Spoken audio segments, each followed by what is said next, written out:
Hello and welcome back. We're so excited to have you back for our next session. I'd like to introduce you to Jeff Siegler. Jeff Siegler with Revitalize or Die has assisted hundreds of communities with their revitalization, economic sustainability, and community development over the course of his career. His expertise lends a unique vantage point for addressing community concern. What Jeff lacks in patience and eloquence, he makes up for in passion and honesty. He believes revitalizing communities is the most important work we can do. Revitalization has the power to transform people's lives by fostering a stronger sense of community. Jeff has dedicated himself to killing apathy, one town at a time. Jeff, take it away. All right. Well, thanks, Melissa, so much for having me, include me in today's events, and it's great to be here. Screen up okay? Okay, well, we'll jump in. Yeah, thanks for the warm introduction. Like I said, it's great to be here. So yeah, I was just going to explain how thoughts and feelings. I after a career working in urban revitalization, I've started to see things a little differently. And what I've realized is that I believe that we're approaching this problem from the wrong way. That sadly, a lot of incredible people get involved for all the right reasons and get a lot of poor advice. And I am very, very hopeful to help change that, to try to bring some good advice, because too many of us live in towns that aren't doing well enough. And that means when a town is struggling, it means everybody in that town is struggling. It means nobody is getting to quite live their life to the fullest. And because the setting of our lives dictates so much about those lives, our well-being, our health, our happiness, and they're, I believe, currently mostly failing us. And so we need to do a better job, and we need to approach this whole idea differently. So I'm going to jump in. We got a long way to go, so I'm going to try to keep things pretty quick. So, well, I was the state coordinator in Ohio, so the main state coordinator in Ohio, which meant I went out to communities all the time and tried to help them with those downtown revitalization issues. And it let me a unique perspective. You know, you start to see things repeated. It's like anytime you do something long enough and you start to understand. I don't know how a car works, but I'm sure if I worked on them all the time, I would start to see things and understand what was going on, the same as a doctor. And what I realized is that I started to see some of the same patterns repeating.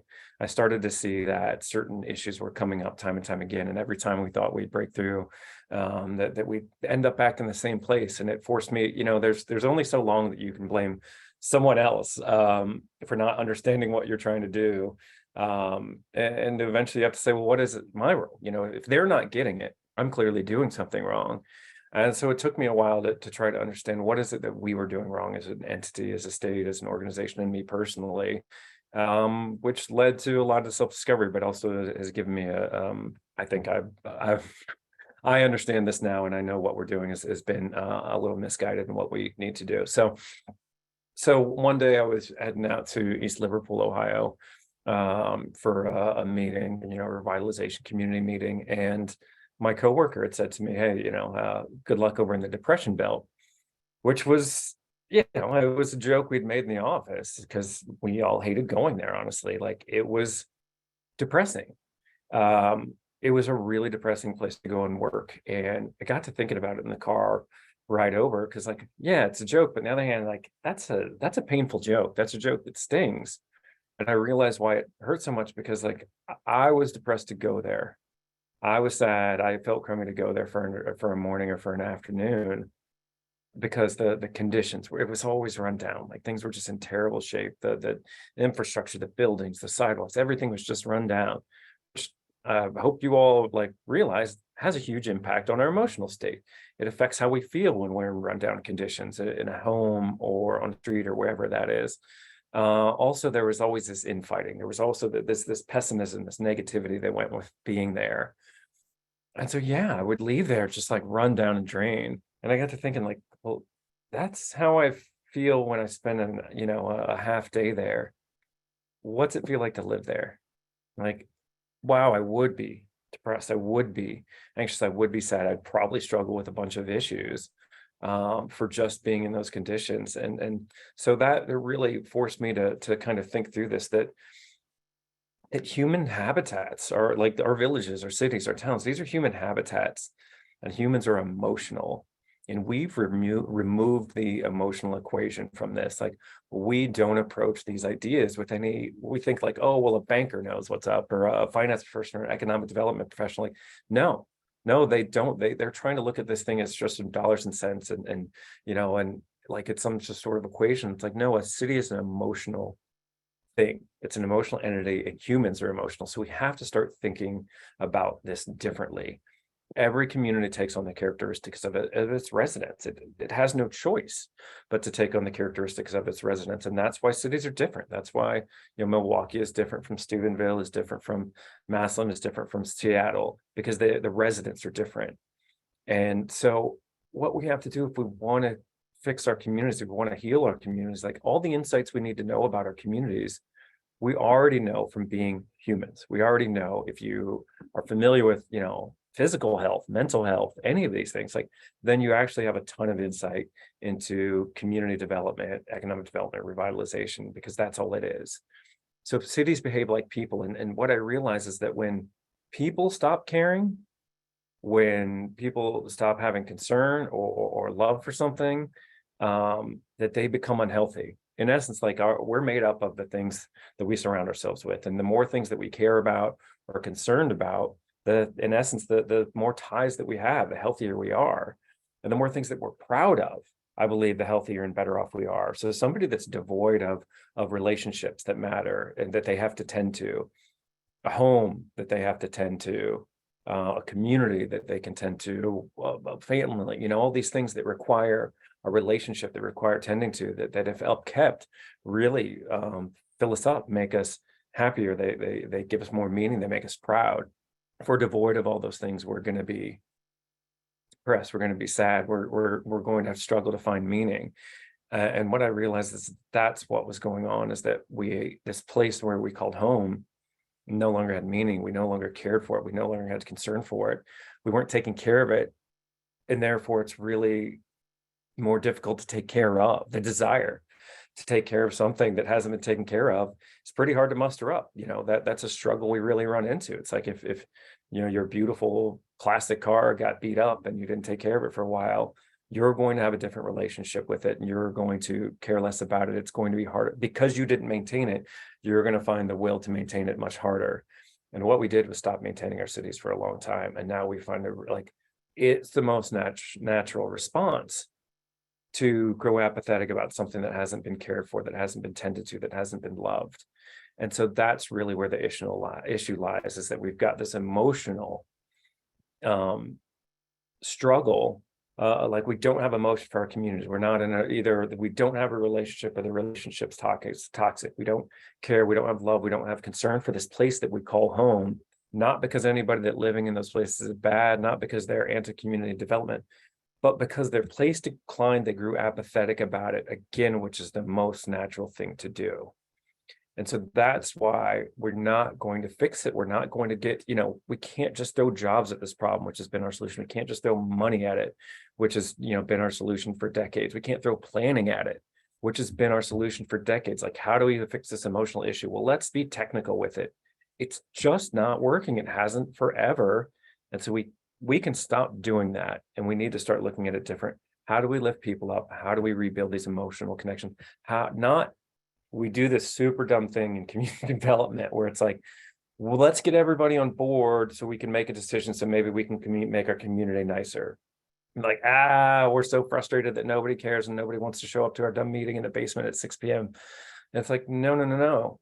Let's just make our communities better. Therefore, it's a lot easier for people to care for them. Like, make it easier to make that emotional connection, make it nicer, and then people will just gravitate towards it, not the other way around. So what we have is this lack of self-esteem in our communities.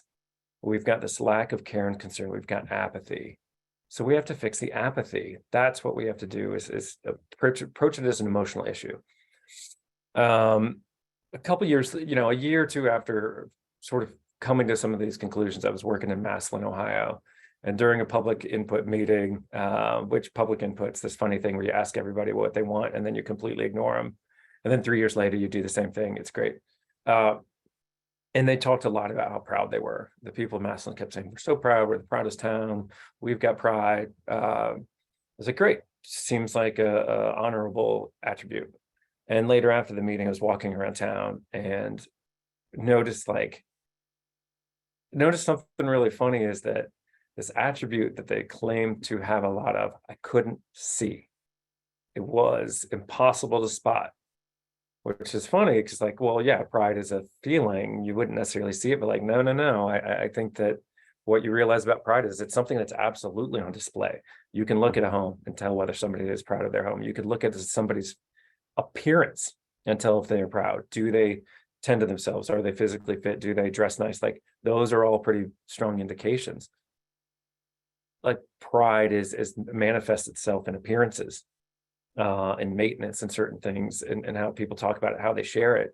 And Massillon didn't have any of that on display.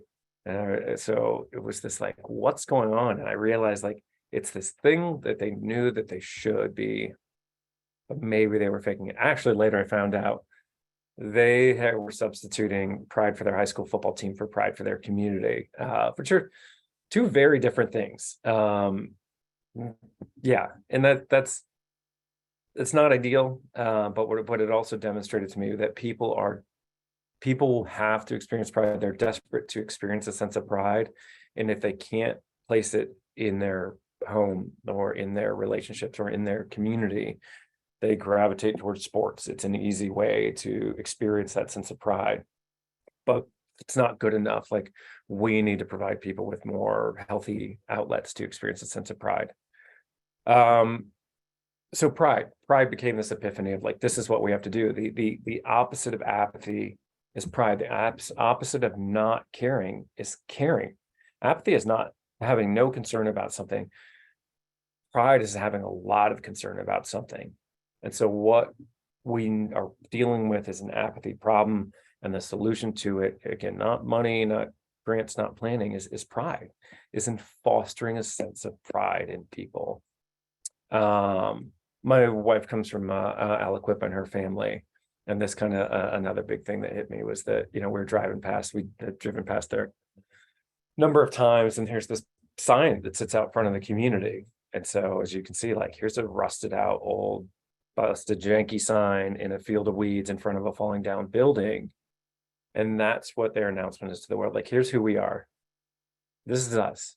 And it struck me that, like, man, that's rough. Like, this is who they're telling the people, the world they are. So what do you take from that? When you see that, you make all these decisions, you make all these judgments, which are absolutely fine.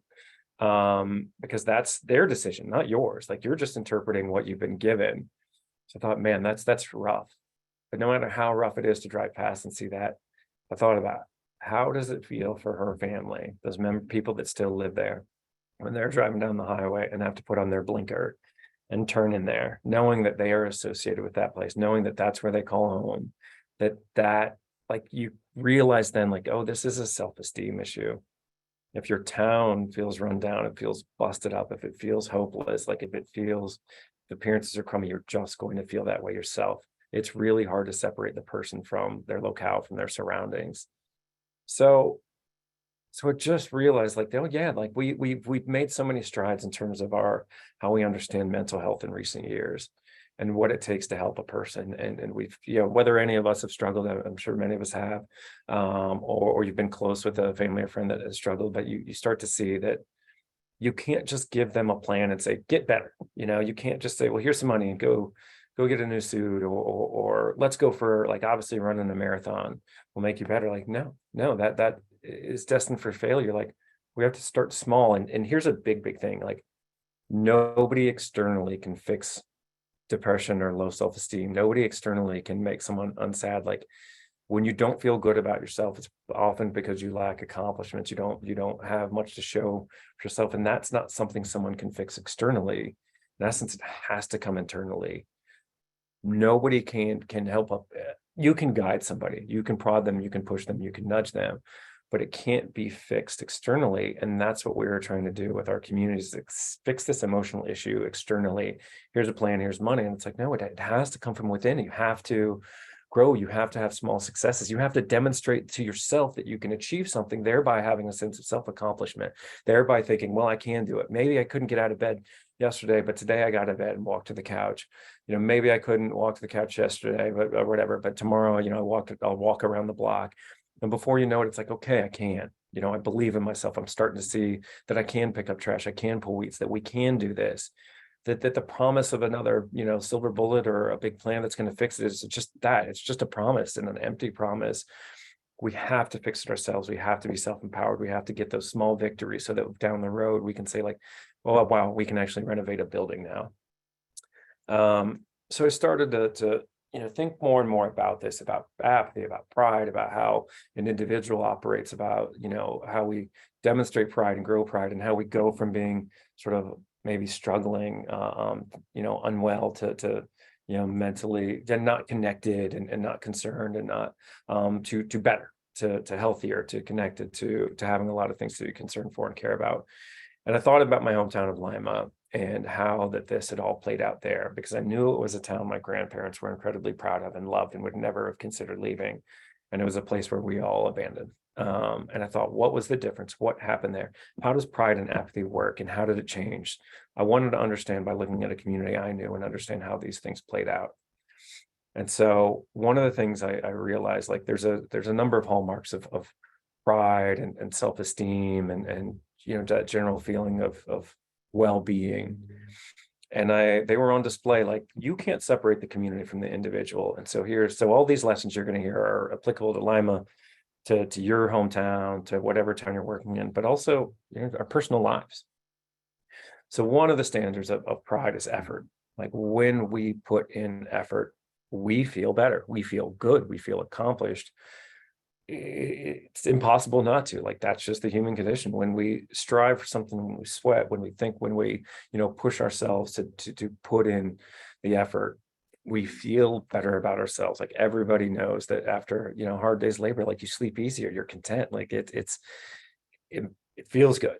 It feels rewarding, I should say. And our communities, when they were built, and for the first 100 years, there was a ton of effort always being put into it. For Lima, they drained a swamp and built a city. Like, it was crazy the amount of effort that went into it. They probably felt pretty good. Progress is universally something that makes us feel good about ourselves, and our communities used to experience a lot of progress. We went from a patch of grass, a patch of swamp, to a dirt road, from wood shanties to brick buildings, to stone buildings, to streets. Like, we were seeing things always get better. And progress, when we get better at anything, we feel better, we feel accomplished, we feel a sense of reward. Make progress at the gym, make progress on learning Spanish, make progress on learning guitar, whatever it is. Those things all make us feel good. Get better at your job. Like, it's universal. And they were experiencing progress all the time, which is something we hardly ever experience in our communities today. And quite the opposite. We're proud of the things that we have ownership over. And that's not just to say like our homes. It can be a rental. It can be something that we have a relationship. And there's this also collective community ownership. Like, if somebody in your town makes it big, goes to the Olympics, becomes famous, like, you're still proud of them, even though you might not have had anything to do with it. When somebody local opens up a new business, you want to show it off. Like, no one gives a shit to show off the Panera. But when somebody local owns a business, it feels good, and you show it off because we're proud of things that we have an ownership relationship to. There's a connection. We are certainly, like, beauty matters. Aesthetics matter 100%. Like, smack people that say otherwise. They're delusional. We all value beauty. We all value aesthetics. It's where we travel. It's what we pay more for. It's what we, our culture, like, it is just part of the human condition that things that are aesthetically appealing are of more value. They make us proud. They make us feel good. It's a demonstration of quality and craftsmanship. And there's such a rich sense of community in our towns in Lima. Before, to walk down the street was to know people, to have social ties. Like, who doesn't feel good when you walk somewhere and bump into 2, 3, 4 people and have a couple conversations? It makes you proud. It makes you feel good. It makes you feel connected. And we feel like that's just something that feels rewarding. That sense of community makes us feel good. And we're proud of legacies. These were my grandparents, and they both established, both of my grandparents established legacies in the community. My mother's father had a bar and then later a hotel. He worked his ass off to be able to show something for his life and for his efforts of a business to leave behind, of real estate to leave behind, but a community that was better for his friends, for his neighbors, for his family. My father's father came back from the war and started a food distribution business. Again, they built up a legacy as a way to demonstrate their pride, and we feel good about those. It's nice to know that, like, hey, here's something that I'm leaving behind. So our communities, our cities were all of our cities were places to be immensely proud of. A place where just to walk down the street was to see incredible craftsmanship on display, these incredible materials, all local materials, sticks and stones that came from right there. People with these old world skills that had come and constructed this and put in all this work. And you probably knew people that owned the buildings and the businesses. And when you walked down the street, you said hi to all these people, and you were seeing that there was progress all the time, and you felt connected and good, and you knew that you could make a difference. And it probably filled people up immensely to live in those places.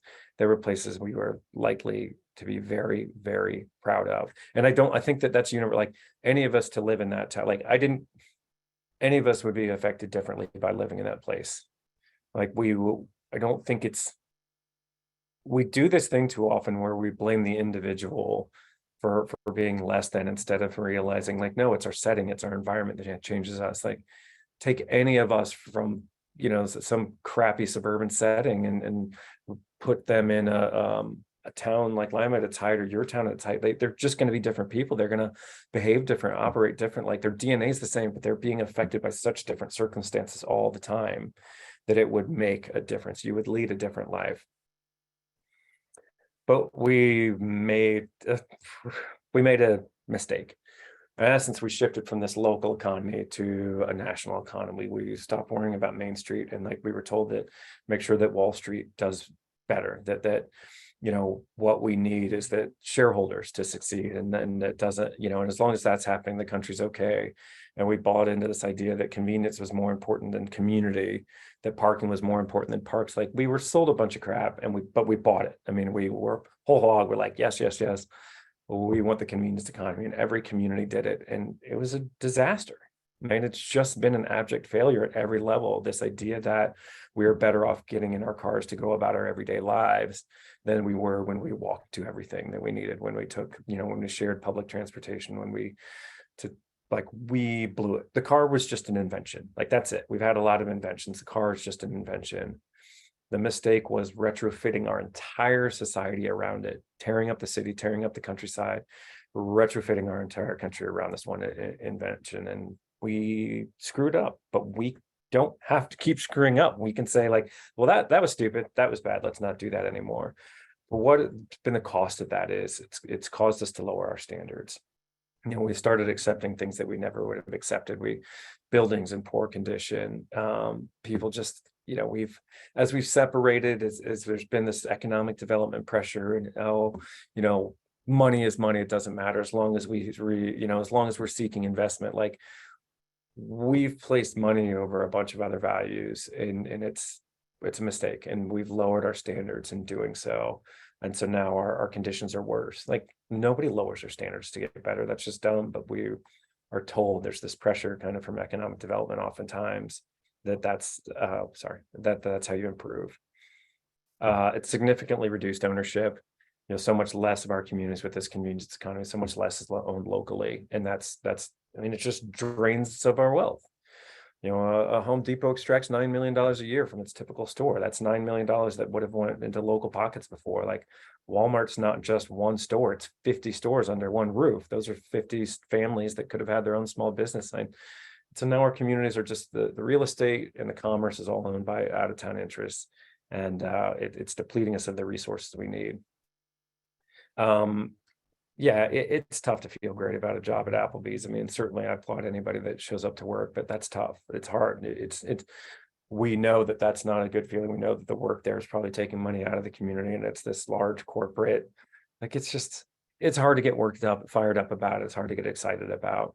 And that's kind of changed how we feel about our communities, but also, like, even how we feel about ourselves.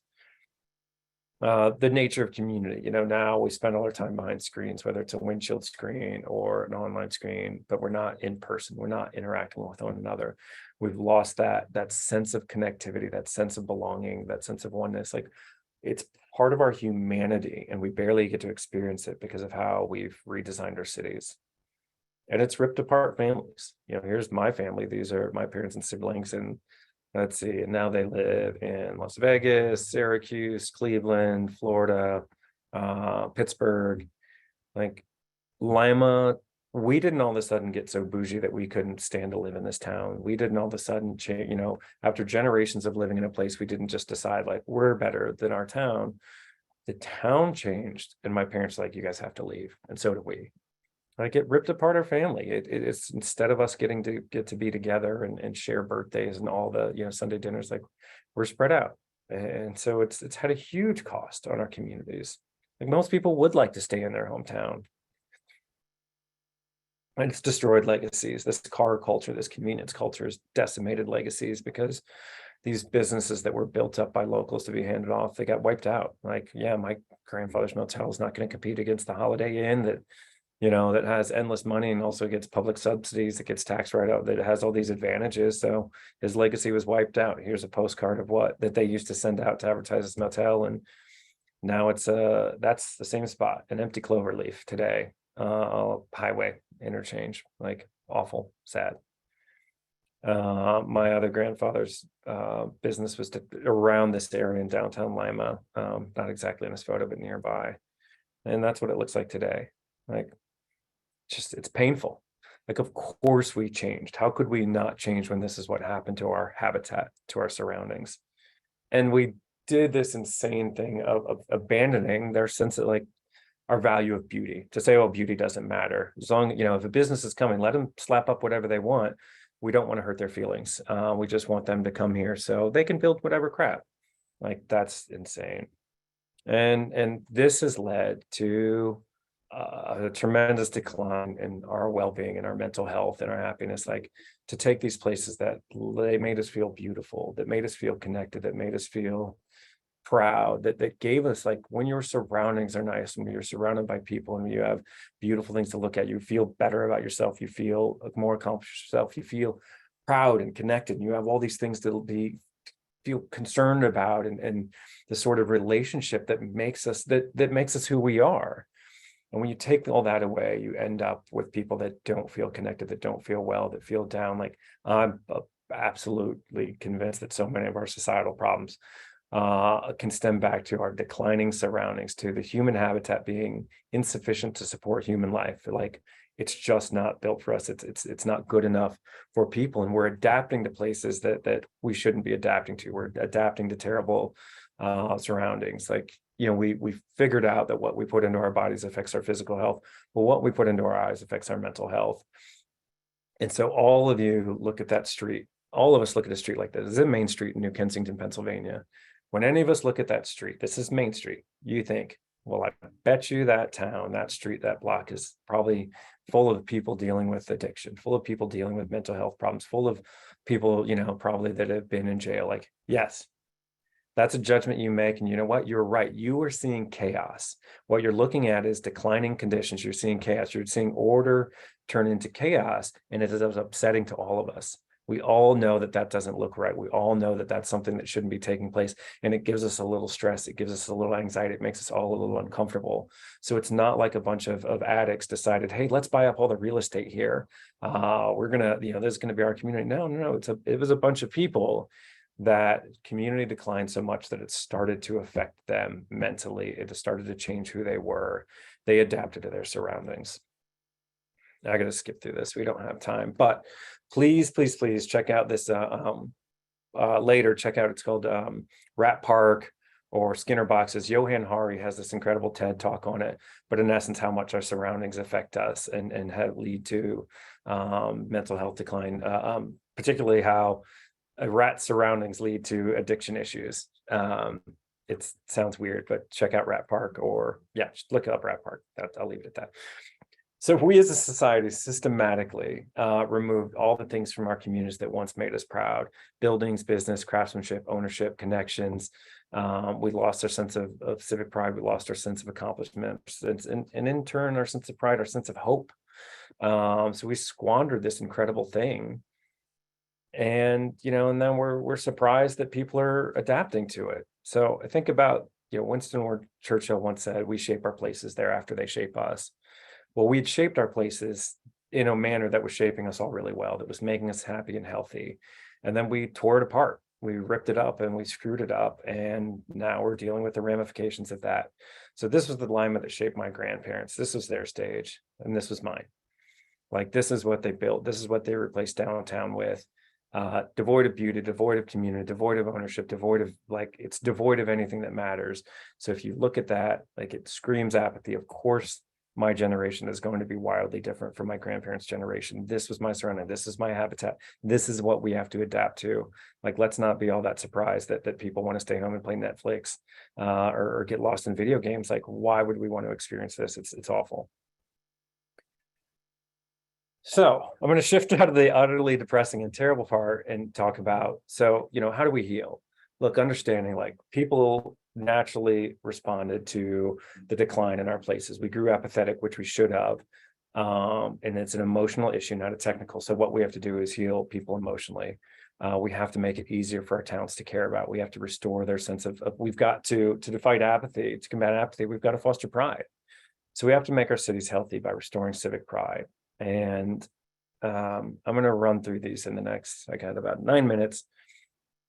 Here are the 5 ways that I've identified that we can restore a community sense of civic pride. Identity.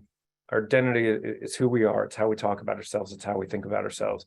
We have to build up identity. And what great way to do that is through tradition. Families grow closer and feel differently and feel more special when they have traditions. It sets them apart. We've got to build back traditions. This is a bridge dinner in Sag Harbor, Maine. Here's a great tradition that goes on in Amish country where they raise a barn in a day. Here's a tradition that takes place in like a Pittsburgh or a Buffalo, where there's a heavy Polish community. Traditions that celebrate local history, local culture. Local history is a huge part of tradition. Like, celebrate those that came before. What's your town been through? Who's great that's from your town? Celebrate your identity today. Like, tell the stories of the amazing people that call your town home. What makes your town unique and special? Every town is full of a million stories and these incredible things that happen. And if you shine a light on those, people are going to feel like, oh wow, this town's badass. Like, so am I. We are all really cool. We've all been through this. Like, we've all struggled or we've all overcome. Traditions are huge. I started one back in my town in Ohio that on Thanksgiving morning, we'd hike up to the top of Mount Pleasant, and like, that's it. But it was amazing. It's a real simple tradition, but man, it brought tears to my eyes every year. You'd get up there and just, we weren't raising funds for anything. It's just like, oh my God, this is our place and we live here together. And it's an incredibly emotional experience, and I have no idea why, but traditions are huge. We have to raise standards, relentlessly raise standards. There's simply no other way to get better and increase pride but by raising standards. When we ask more of ourselves, when we ask more of one another, we give ourselves this huge gift of improving, of progressing, of accomplishing, of doing something bigger and better. Raise standards. You're going to imagine there's pushback. Stop. Like, it's going to be fine. People want to feel you're giving people a gift. Don't worry about the pushback if you get it. One of the best ways to improve standards is dealing with vacant and blighted property. And feel free to get in touch with me later if you have questions about that. But I have strong feelings and some resources about vacant and blighted property and why we can't stand to have it. Love this. Paris did this, and Knoxville did it even more recently, which was these microphones that detected noise pollution. And in essence, if a vehicle was too loud, if some inadequate fellow was rolling through town compensating for something in his loud truck, they just automatically ticket those individuals. It's like, we should not let one individual that's struggling with something wake up 50 kids at night or wake up a ton of families. So standards are great. Here's a way to nudge a community. We notice you made improvements. We noticed you did something nice. I love different ways of raising standards like that. Boards, please don't let like, are you free on Tuesdays being your standard for joining your board.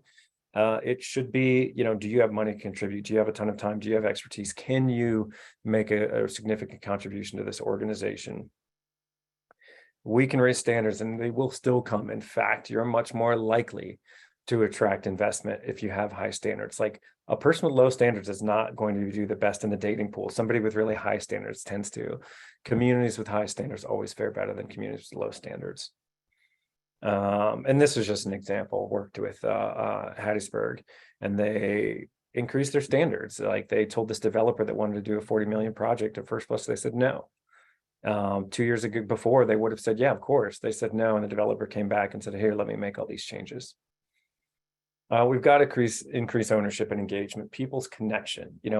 If you call to the city, somebody should call you back, letting you know that you matter. Somebody asked that in the question, and a question I saw in advance, so I'll address it here. It's like, what's the relationship between sort of the entity and the city? Like, am I apathetic because the city doesn't care, or does the city not care? Is the city apathetic about why I care? But the answer is like, I think I butchered that, but if it becomes readily apparent to you that your municipality does not care about you, then yes, you will grow apathetic. If they tell you, I don't care if you call here, I don't care that you want to show up and get involved, I don't care what suggestions you're giving, you're being told that think about if you're in a relationship, if you're always trying to communicate with your partner, if you're always doing sweet things for your partner, if you're always making an effort and your partner never reciprocates, then you stop. Like there's no benefit in it. There's no reward for you. So cities that don't reciprocate end up having citizens that just stop, that give up. So we have to improve ownership and engagement. Just to say, like, people don't clean their rental cars. If a town doesn't feel like you own it, you're not going to care for it. We have to improve that. A great way of doing that is beautiful public space is such a great reminder that, hey, this is ours. Give people more public space, more places to sit, more places to interact, more places to feel elegant, sophisticated, and beautiful. And they will reward you by feeling a sense of ownership and pride in their town. Cleanup days. When you clean something up, when you volunteer your time to clean something up, you feel a sense of ownership for it. There's a study that shows we feel a stronger attachment to IKEA furniture because we built it. Any of us that have ever done a cleanup, after the cleanup, you feel like, that riverbank's mine a little bit. We also have to relentlessly foster and encourage small local development. Our towns were built with hundreds of local developers. We've got to restore that. We've got to grow local developers to build the buildings that we need, to fix the infrastructure that we need. Community-ness is kind of the third pillar of civic pride. Connections. We desperately need to connect people. The number one thing that you can do, I think this was also a question, that the number one thing that you can do, and start it right away, is start fostering social connections. Get people together. It's the easiest thing to do. People are desperate for it. It instantly pays off, and other bigger things will occur out of that. People need relationships. Everybody wants more friends. Everyone wants to feel more connected. And here's this fascinating graph. This chart shows the footpaths between people on a block. As you can see, as traffic increases, those social connections decrease. Literally, with more foot traffic, the fabric of community grows threadbare. Like, it's easier to pull apart. It's easier to fall through. We need to slow down traffic and prioritize humans on our streets so that we can grow that healthy fabric again. So things you can do. God, love of God, make it easy to have a block party in your community. Like, if your reason for not allowing a block party is a car will have to turn left twice, it's offensive. Like, it's horrendous. Make it really easy for people to get out in the street and have a little fun together. Simultaneously, it's going to grow connection, create attachment, grow roots, deepen property values. Like, if you have more friends in your street, you're less likely to move. Make it easy. Simple. Here's a Richland, South Carolina. Like, hey, if you have the blue yard sign in your yard today, people are drinking beer in your yard at 5:30. Like, keep it simple. Suburban garage parties they built in New Jersey during COVID, like, just ideas to help people get out and together again. I started a kickball league. Crazy thing was, that kickball league ended up allowing us to save a 150-year-old building in downtown Lancaster. Like, simply creating social connections saved a building, which ended up stirring up about $10 million in new investment. Finally, appearances. Like, there's no dumber cliche than never judge a book by its cover. Like, yes, please judge a book by its cover. When you meet people, like, you should probably decide, like, is this person going to murder me? Is that a bear or is that a dog? Like, judge things by its cover. It's how we navigate the world. It's why people invest in book covers.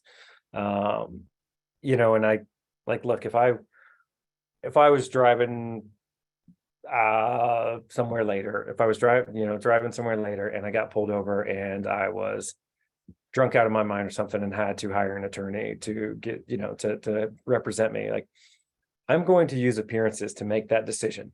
Again, like, we navigate the world by making judgments, and those two people dressed radically different for their activities today. It's okay for me to use the information that they're providing to make a decision.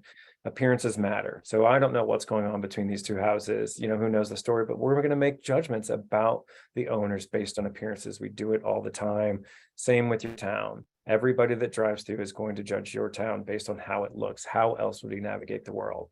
So it's a great reminder that this is something that we can improve. We can do something about it.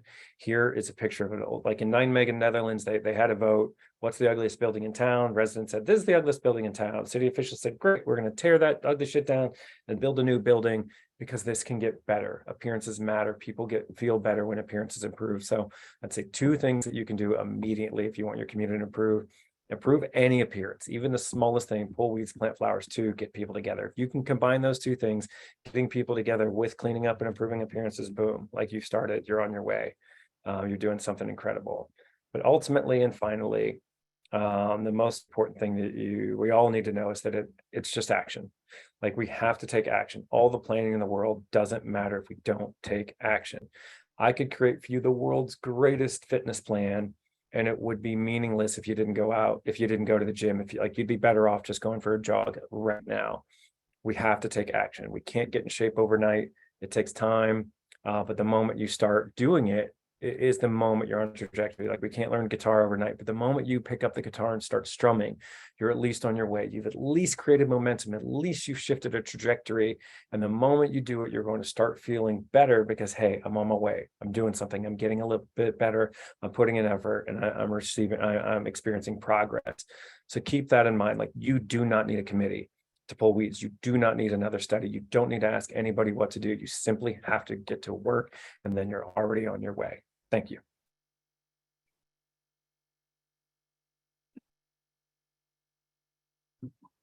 Thank you so much, Jeff. I really appreciate I know that was a lot. That was a lot of There's a talking lot. at There's one a lot. time, but you did such a good job covering so many different aspects. And I think that it really resonates with people to really remember the human element of communities. We have a couple of questions from the chat I'd love to ask you if you're up for answering a few questions. Yeah, shoot. All right. So one question is, how can we address the extreme polarization that exists in some rural communities? That's got to be socializing. Like, we tend to, when something's obscured, when we don't see something, we sadly tend to assume the worst. And so if we don't know what's going on at City Hall, people tend to make up ideas, and it's bad. If we don't know the person that we're like, so we live amongst a bunch of strangers, and so we're all assuming the worst. Like, even people I don't agree with politically, when we meet each other in person, what we do is find common ground. What we do, we don't, it's like, not like, who did you vote for, or where do you worship? It's like, hey, did you see the Pirates lose, or what's your weather like, or how are the crops growing? We simply need to be together more, because I don't think we lose our humanness when we're apart. When we get together, I think we start to see we're all really just humans. We're trying to do the same thing, and some of that polarization starts to fall away when we're just with one another in person. Thank you. Another question is, how have you seen towns addressing lack of inclusion, systemic whiteness, and discrimination to revitalize? And do you see these ideas connected? Yeah, it's kind of the reluctance of certain people to step away, of them thinking, that they know what's right for the community, or protecting some domain that they've created. But I find that the majority of people that look with that stuff sort of comes in when when there's a void. Towns get negative when there's a lack of optimism, and I think that it can always be overcome. Like, what I certainly know is that majority of people, the vast majority, are good, value the same things, want a pretty place to live, want people to feel welcome. Like, it's our inherent nature to tend towards good. And so there's more people in your town that are good, so there's a few, let's say, people that are in positions of power that are keeping things the way they are, but they are vastly outnumbered by the people that probably feel the way you do.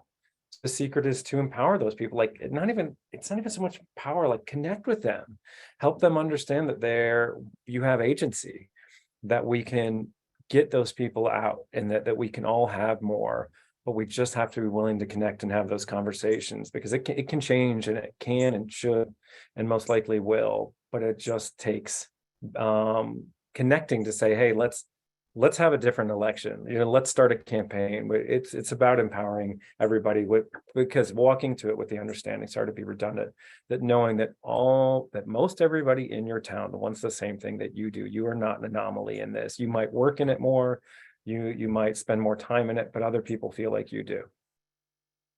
Thank you very much. We've hit right at the time to conclude this session.